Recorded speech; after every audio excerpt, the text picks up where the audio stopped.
Okay, let's see how this is going to work out. Now, you've got 3 meters to look at. I'm going to have to reach over and keep turning these ones back on, so certainly don't want this on resistance though. Okay, so 3 voltmeters in a row here. This guy I'll be using its prod and prodding around in the radio with it. These two I've clip leaded to 2 key tubes, to the plates on 2 key tubes. Now, why don't you tell them which ones it is, Jim? Okay.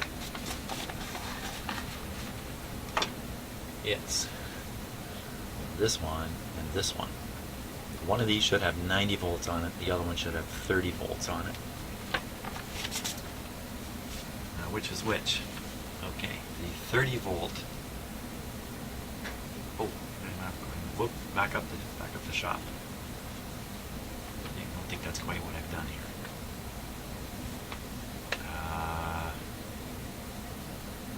No, that's right. Yeah, that's right. Sorry. I'm getting this tube and this tube mixed up in my head here. So yeah, this one and this one, 30 volts and 90 volts. Which is which? The 30 volts should show up on this meter, 90 volts on this meter, whatever it is I'm poking at on this meter. So you can watch what it is I'm poking at. I've got this camera set up fairly close to the radio. And the idea here is we'll be able to monitor those plate voltages while the set is operating, while I carry on, once this is working right. I'll carry on with the last alignment stages. My scope is free, VTVM is free to be used any way I like.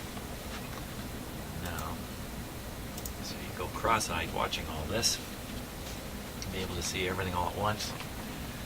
Guess what? So can I. Once in a while it's easier for me to look at the screen than actually look at the instruments. Okay. Well, let's see what happens when we turn on the set here. Just doing a quick safety check. Radio's hooked up. The FM antenna is connected to the outdoor antenna right now. So hopefully we're going to find out very rapidly that the receiver is receiving well and it's in the good state. And hopefully we'll see 30 volts and 90 volts come up on these meters. There we go. Okay, so I've got it on with restricted power first, just because I'm a nervous willy. Look at those. This is with restricted voltage. Maybe when the tubes start conducting, we'll see that drop.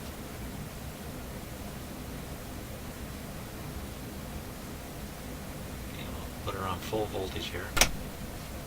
Jump up again. Again, as the tubes conduct, we'll see it drop. And that's coming right into the right area. 30 on one and 100 on the other. What do we hear? We're not hearing anything at all. And maybe I've silenced the radio with these meters. It's not going to be too helpful, is it?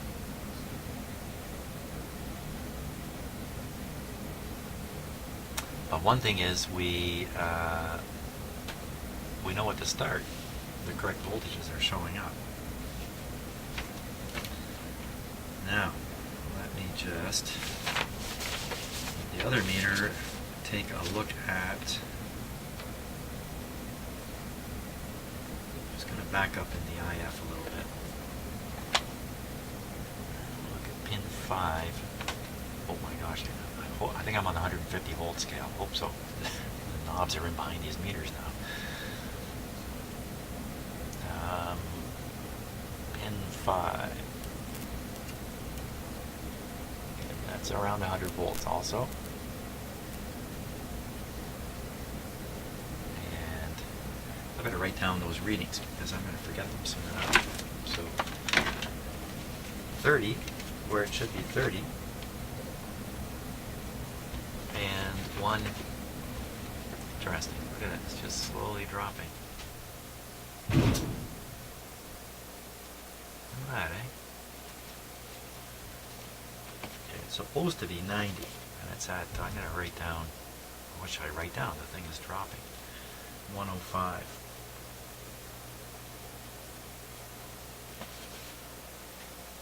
Well, you know, maybe that's the giveaway right there.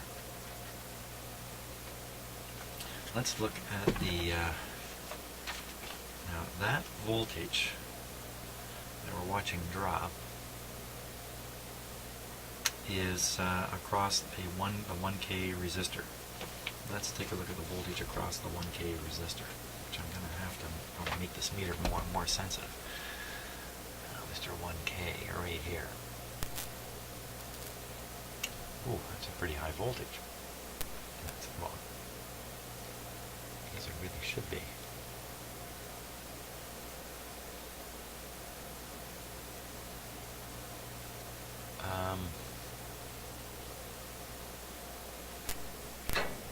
Oh, right, I'm not really reading the voltage drop. Well, here I am now. So if we look over there at this, the indicating meter, we see a reading of 110 on one side of the resistor and the other side 100.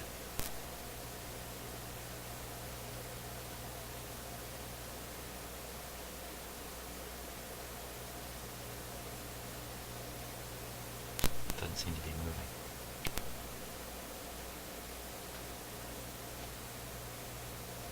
This is the high side of that 1000 ohm resistor. So the falling voltage has stopped falling also. And it's just going very, very slowly now.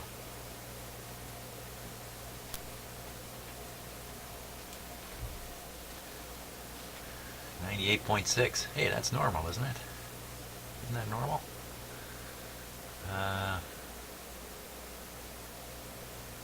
Yeah, now what else can I possibly do here with this radio? Since we can't hear any output. Let me tune it around a bit. Oh my god, who knows? Maybe there's no output from it at all. Even with these meters disconnected. Duh. I actually didn't test the radio to make sure it's working.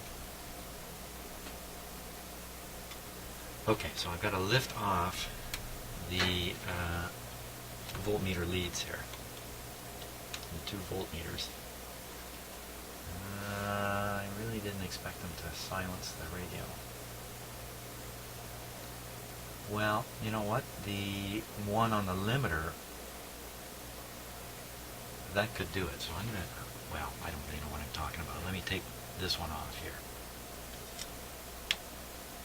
Okay, I'll leave it hanging. Let's see if we get some music to our ears. No, nothing. Okay, so I'm going to take off the other one. Trying my best not to let a clip lead drop into the radio here. Okay, now they're both off.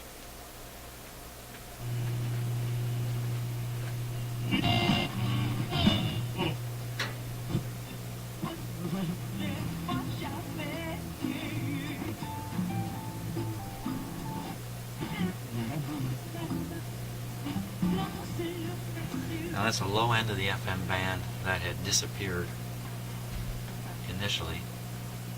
And this is with my VTVM. Yeah, see, it just silences the radio. What about up here? Yeah, either one of them silences the radio. Okay, so what I can do, I can just leave the clip leads. They're kind of down here waiting for their chance, clipped out of the way. And I can put them back on at any time. Or for crying out loud, I can just read with this meter. But the other meters are a little more precise. Give a digital number output. We're looking for small variations. And it's going to take quite a while for this thing to heat up. Okay, so I think I can leave everything kind of at the ready like this. And we can get back to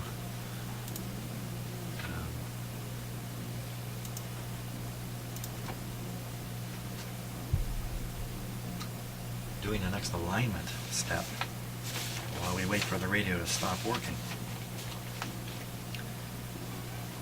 The last thing I did was align the discriminator. The next thing, it's asking me to feed in a 90 megacycle signal, a regular FM signal,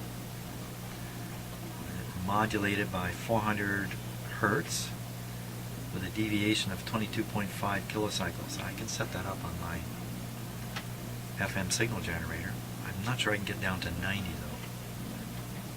though. I'd be close to 90. Then the VTBM goes to point J. Point J is right on the output of the radio, just after a capacitor. So there should be nothing there but audio.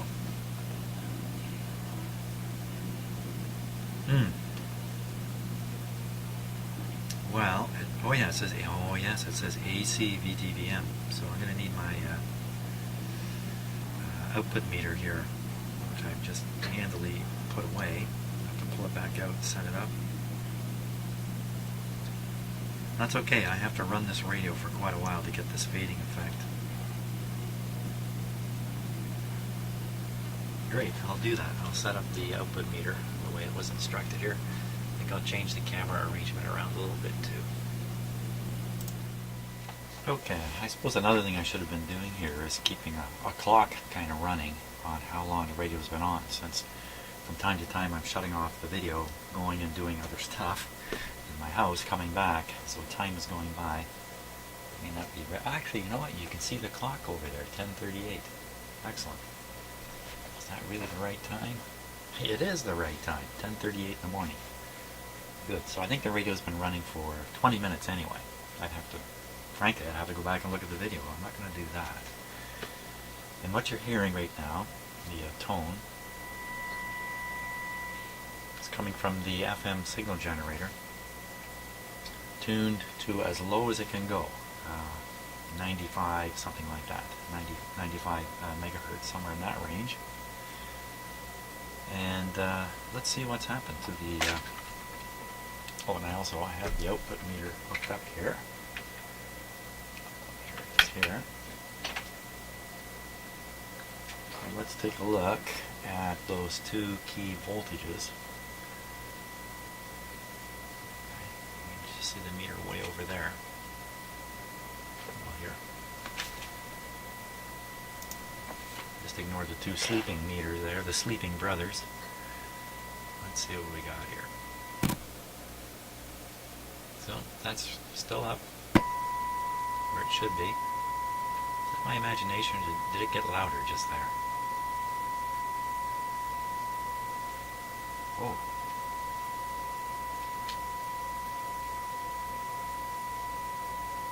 I think it got louder. Okay, that's an interesting observation. And here's the other one, still kicking around 30 volts. This guy here, still up at the 100.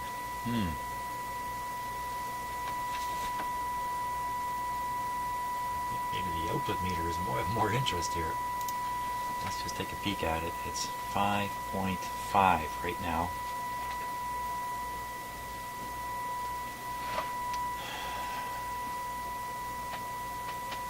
Should double check and make sure this really is the signal we're hearing.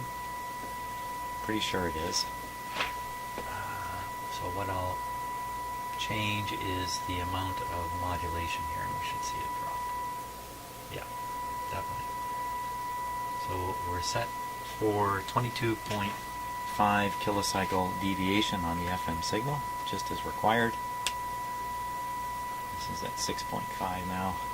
Oh, I'm tempted to spray some cold in there already, but I don't think I want to do that. What is the next step?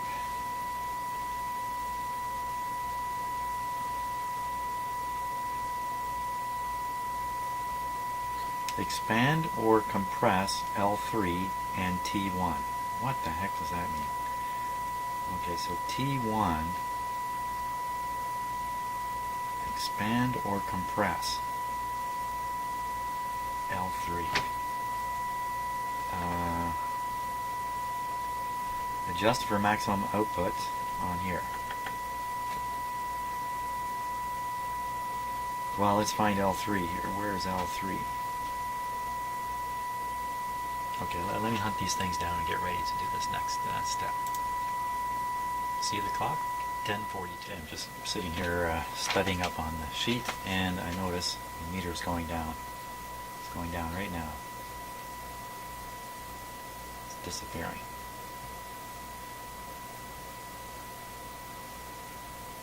It was way up at 7 here.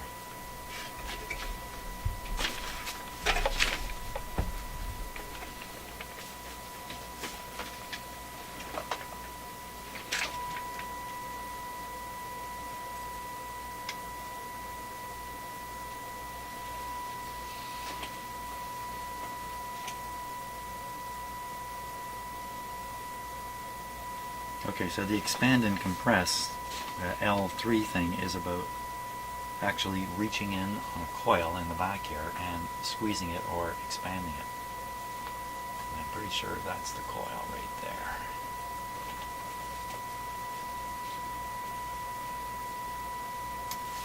And that is T1. But L3, I cannot find the reference to L3 on the schematic. So this has come back up a little bit.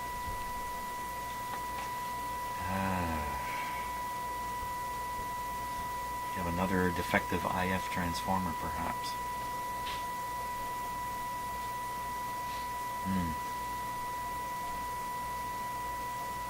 It's starting to become a little like a very common problem with all these older Electrohome consoles. Well, I can't spot L3. I thought this was going to drop right out to nothing, and then we get out the spray can. It was down around 3. It's up around 4 now. You know, it could be other factors doing that. Drifting of the receiver. I see the AFC is on.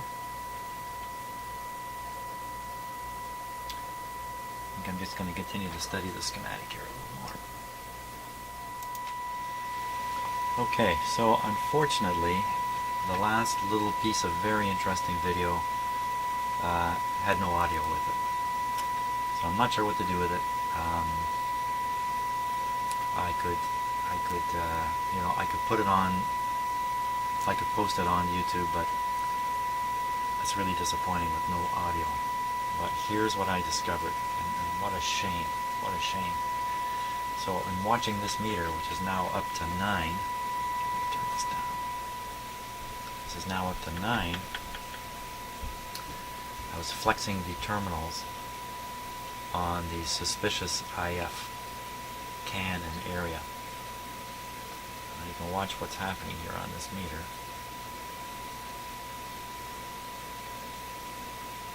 Drap, you know what? Sometimes I don't want to do the fancy camera angle and camera tricks I'm doing because it knocks the audio out and I don't notice. And I've blown a couple of really nice pieces of video, including the last one.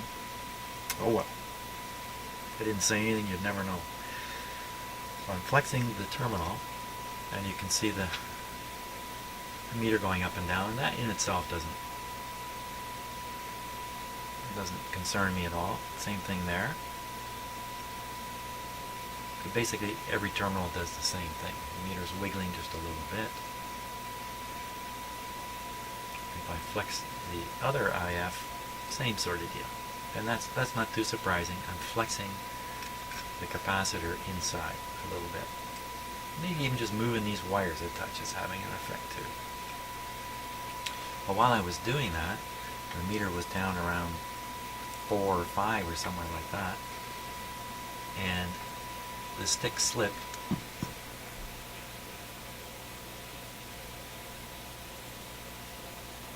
Okay, I got this one on video.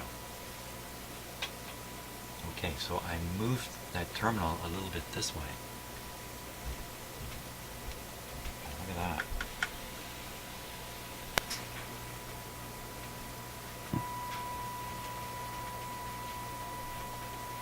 Okay, wow, that was really, really sensitive.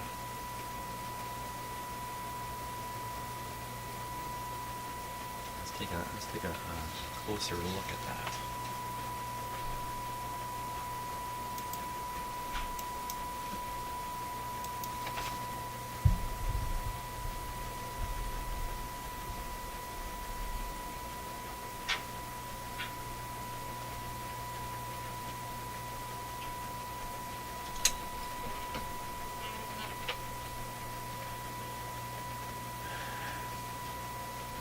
I can remove this clip lead here too.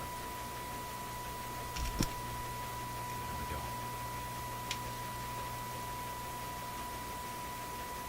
go. Okay.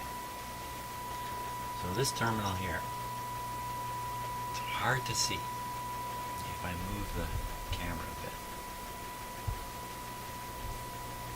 No, still not visible really. This terminal has a lead wire sticking out. Oh, look at that. I just touched it again. It's back up to 8 on the meter. This terminal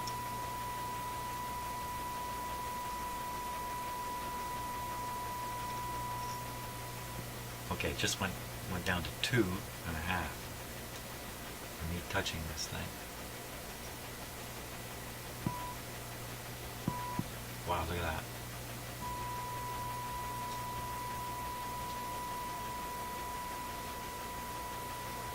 Let's get an even closer look at it. A really close look.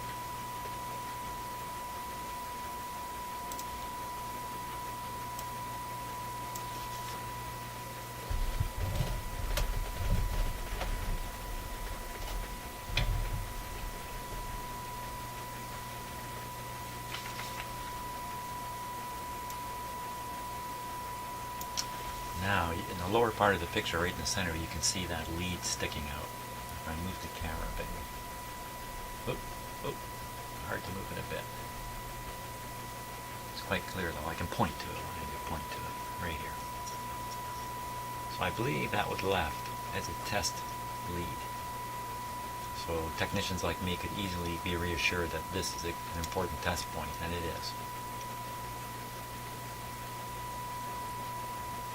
Now, is there anything obviously going on there? Let's push on that capacitor at the back.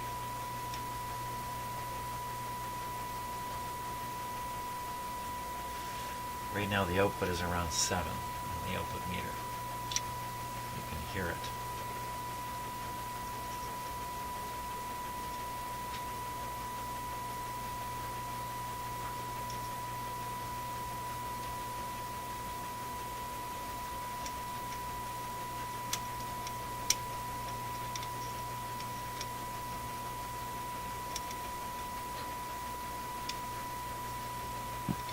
Oh.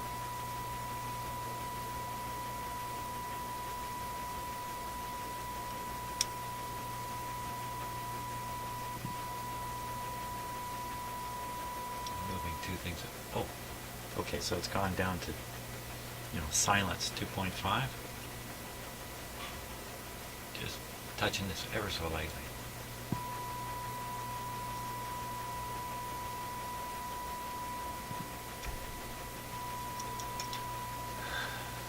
Okay, so that is the terminal. What is the problem? Is it possible that it's up here? There's a great big ground lug here that can be tricky to solder to.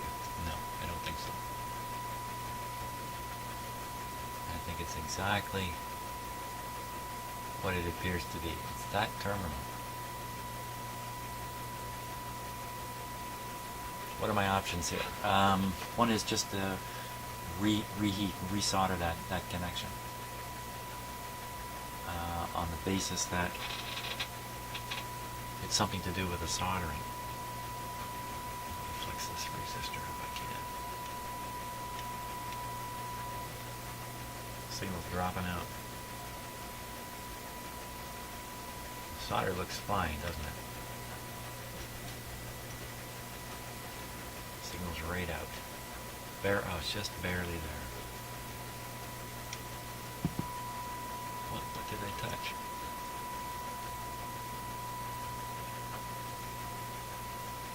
any possibility it's the clip holding the can? I can't imagine that.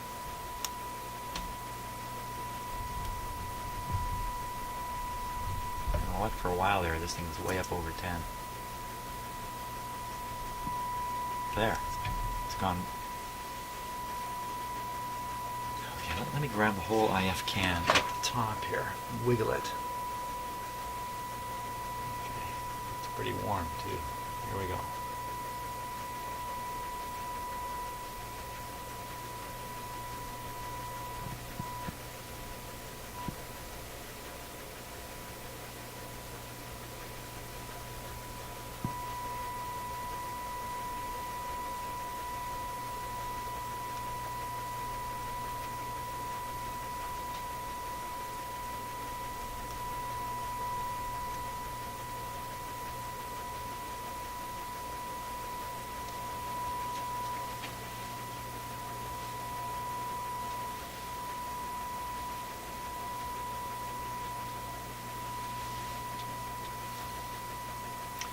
Well, I think it's, my next move is just to reheat, resolder that connection, and then see if it stands up.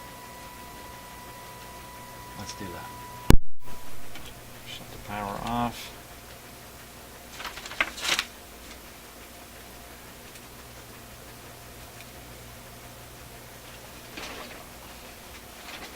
Just warming up my soldering iron here.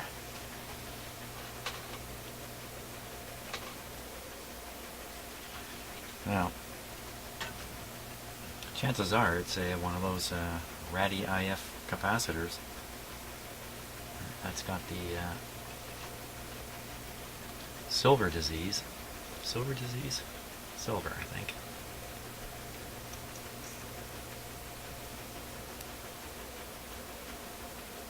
I'll let this get good and hot here before I put it on there. Here we go.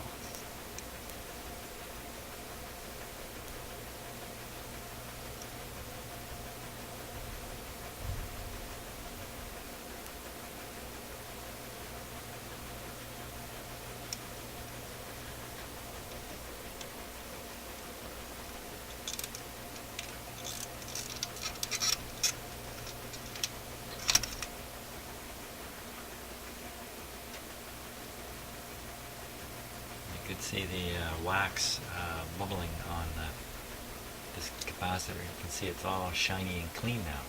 Isn't that interesting?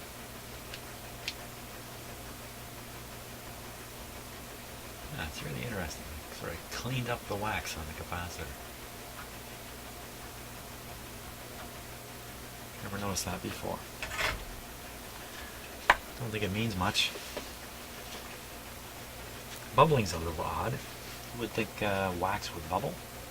Wax would bubble if there's moisture in it. Okay, let's switch the guy back on.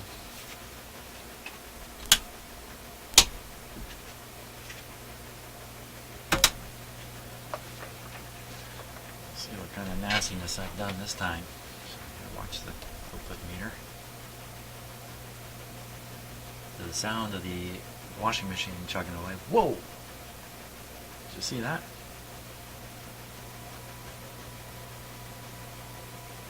I was really happy there for a moment.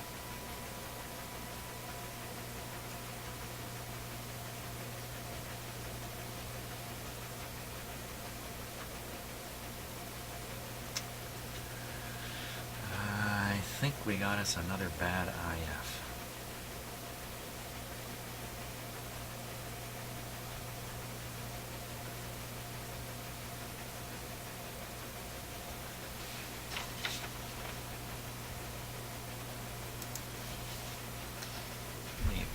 Back out the camera here a little bit. Increase the field of view.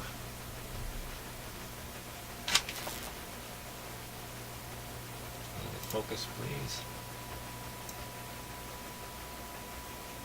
Okay, now I know the cold spray had an effect last time, so I'm gonna use the cold spray. Try to spray everything that I don't think it is. It's really tough because this stuff sprays all over the place, so let's start with this big capacitor here. Signal right now is 4 and falling. Making sure I'm not sticking my hand in and getting a shock here with this. Here we go. I didn't spray anything. It's jumped up to 6. Apparently just threatening it is enough.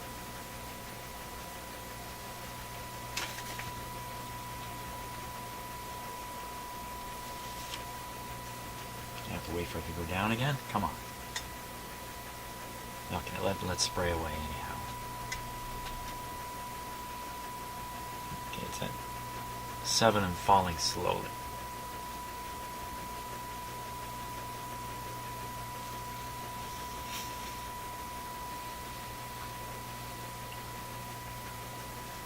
That had no effect. I know this thing can go up over 10 here. Okay, way on the other side, there's a couple capacitors over here.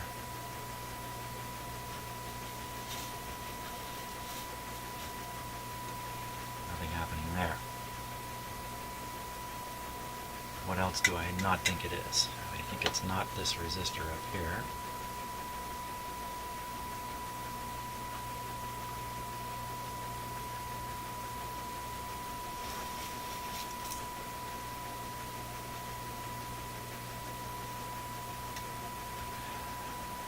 Jumped a little bit there. Jumped from 6 to 6.5, but it did that long after I sprayed it. Okay, so I think it could be either of these resistors here. Slight doubt because I've measured it. We're at 6 now.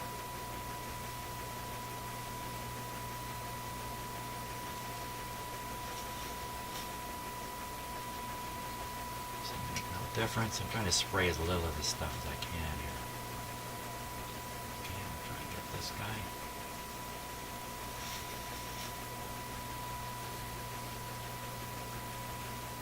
Even if it makes a difference, it could be a harmless difference. Okay, now the guy that I most suspect. Let's get this resistor in the back. Around 5 on the output meter now.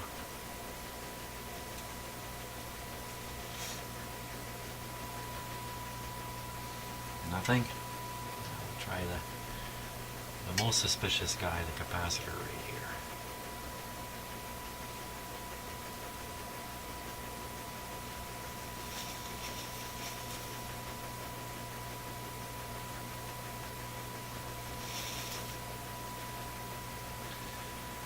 Effect. Now, we're going to start spraying the terminals one by one. And this is almost akin to pushing on them. I wouldn't be surprised if a little bit happens, no matter what here.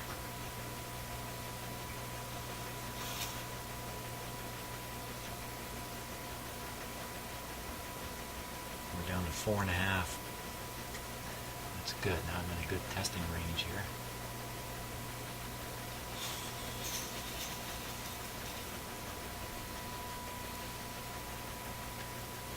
Four and a half. Getting close to 4 now. That's good. I'll spray on this one.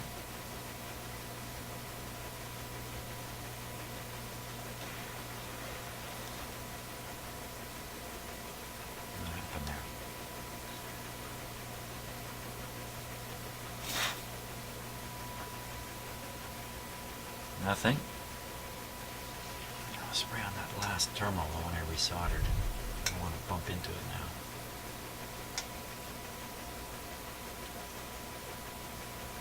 Okay, here we go. We're at 3.8 and dropping. Here we go. Oh, I touched it.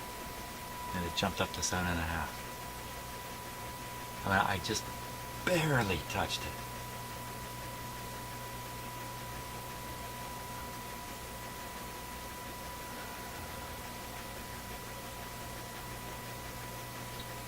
Wow, I think it's a defective IF. I don't know what else I need to prove it here.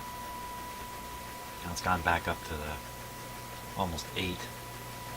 Kind of stuck. Waiting for it to come down again.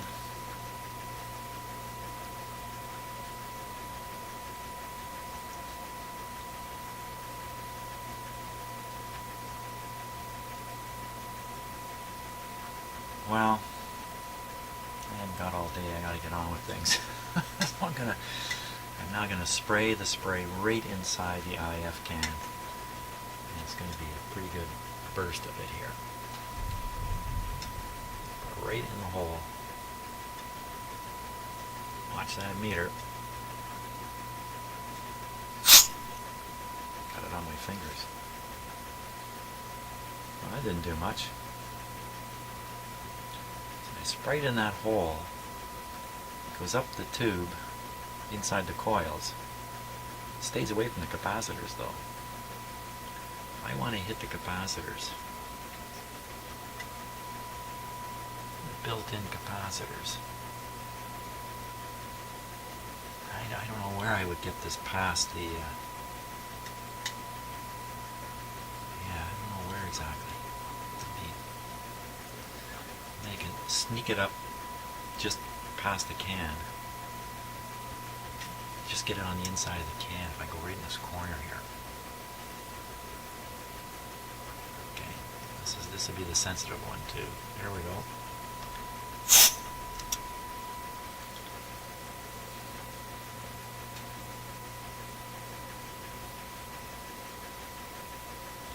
That's why I have high gain, so it's a little tricky to make it come down or make it go up when it's already up. Okay, let me give it a real good shot here.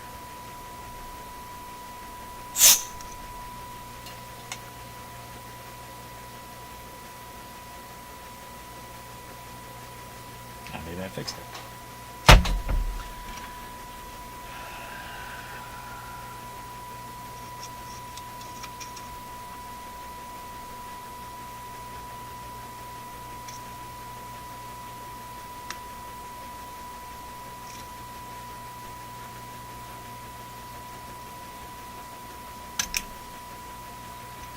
Interesting. I wiggle it this way. Oh, just see that. See that meter jump?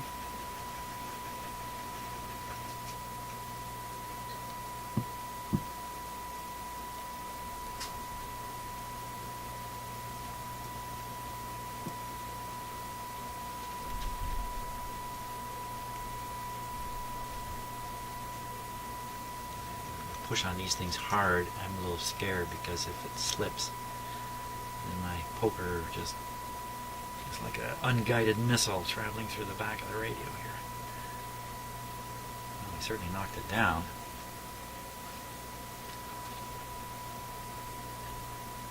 It's an unguided missile with my hand attached to the back of it. Here we go.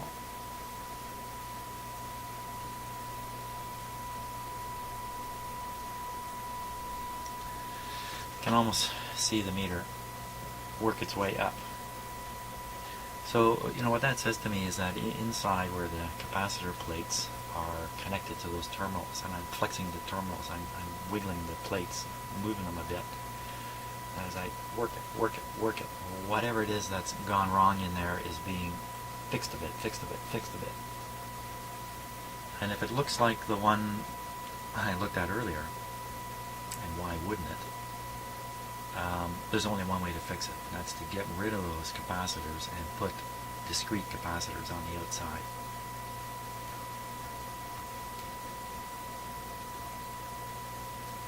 I think that's where I'm at with this.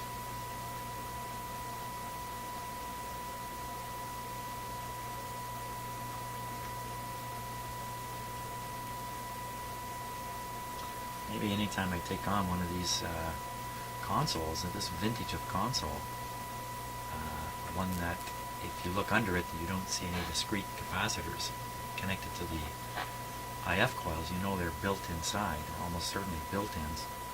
I better get ready. I'm going to have to fix a number of these maybe. Yeah, I think that's about as far as I can go right now. I certainly didn't get anywhere on any kind of alignment, but I'm pretty clear from my experience up to this point that All arrows are pointing straight at that IF can. I think it's going to have to come out of there. Thanks for watching, and we'll see what I do next. Please subscribe if you haven't, if you're getting a kick out of this. I got lots of videos too. You can go to my channel, look for playlists, or look for more recent videos. I haven't turned into playlists yet. So thanks again.